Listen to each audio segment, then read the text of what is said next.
안녕하십니까. 5월 20일 금요일 더빙뉴스 제이입니다. 첫 번째 뉴스입니다. 윤석열 대통령이 24일 일본에서 열리는 인도태평양 경제 프레임워크 출범선언 정상회의에 화상으로 참석할 예정입니다.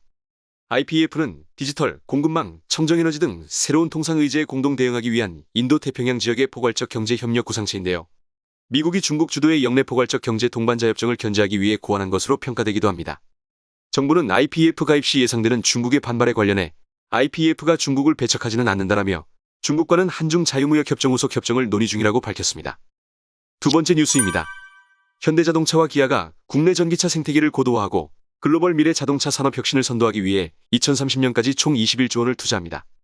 올해 35만 대로 예상되는 국내 전기차 연간 생산량을 2030년 144만 대까지 대폭 늘릴 계획이라고 밝혔는데요.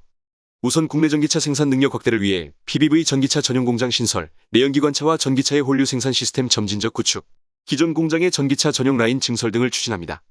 업계 안팎에서는 급격한 전기차 전환으로 나타날 일자리 감소를 최소화하고 이제 막 시작한 PBV 시장에 선제적으로 대응한 점이 돋보인다는 평가가 나오고 있습니다.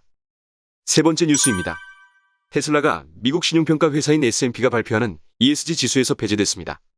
ESG 지수는 환경과 사회적 책무, 거버넌스 등에 대한 데이터를 토대로 상장사 순위를 정하고 투자자들에게 이 정보를 제공합니다. S&P는 테슬라의 제외 이유로 캘리포니아주 프리몬트 공장의 열악한 근로 환경과 인종차별 보고, 저탄소 전략 부족, 비즈니스 행동 규범 부재 등을 언급했습니다. S&P 대변인은 테슬라가 내연기관차를 도로에서 줄이는 데 기여했다 하더라도 동종업계 기업들과 비교했을 때 ESG 기준을 충족하지 못했다라고 말했는데요. 이에 일론 머스크 테슬라 최고 경영자는 기업 ESG 측정을 사기라고 비판했습니다. 네 번째 뉴스입니다. 카카오 엔터테인먼트가 북미 웹툰 플랫폼 타파스 미디어와 웹소설 플랫폼인 레디시 미디어의 합병을 결정했습니다. 이번 합병은 타파스와 레디시가 북미에서 쌓아온 스토리 지식재산권 역량을 합쳐 시너지를 창출하고 카카오 엔터테인먼트의 글로벌 성장 동력을 극대화하려는 전략적 결정입니다. 신규 합병 법인은 타파스와 레디시는 물론 레디시가 지난해 인수한 우시아월드까지 3개 플랫폼을 아우릅니다. 각 서비스는 합병 이후에도 독립적으로 운영될 예정입니다. 이진수 카카오 엔터테인먼트 대표는 이번 합병은 플랫폼 간의 단순한 결합을 넘어 북미 스토리텔링 산업의 진화를 이끌 전환점이 될 것이라고 말했습니다. 마지막 뉴스입니다. 주택담보대출 40년 만기 상품이 은행권에 빠르게 확산되고 있습니다. 현재 은행의 많은 대출 고객은 총 상환액보다 월부금을 낮춰 당장의 가계 부담을 줄이는 것을 우선하는 상황인데요. 19일 주요 시중은행 시뮬레이션 결과에 따르면 2억 원을 원리금 균등 방식으로 3.55% 이율을 적용해 40년 상환으로 대출받았을 경우 30년 상환과 비교해 매월 부담은 12만 원 줄어들지만 전체 갚아야 할 돈은 5천만 원 늘어났습니다. 주택담보대출 상품의 상환 기간을 늘리면 월 상환액이 줄어 가계 부담을 줄일 수 있고 그만큼 총부채 원리금 상환 비율도 낮아져 전체 대출 한도가 늘어나는 효과가 있습니다. 하지만 생애주기별 소득 수준을 고려하면 60대부터는 은퇴와 월수입 감소를 감안해야 하는 시점이기에 선택의 주의가 요구됩니다.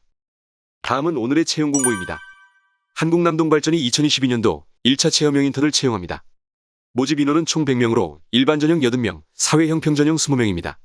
모집 직무는 사무기술입니다. 지원서 접수 기간은 5월 23일부터 5월 30일 오후 2시까지이며 더 자세한 내용을 원하시면 한국남동발전 채용 관련 공식 홈페이지를 확인하시기 바랍니다. 이것으로 5월 20일 더빙뉴스를 마치겠습니다. 콘텐츠가 도움이 되셨다면 구독과 좋아요, 댓글 부탁드리며 알림 설정으로 더 좋은 콘텐츠를 받아보시기 바랍니다. 감사합니다.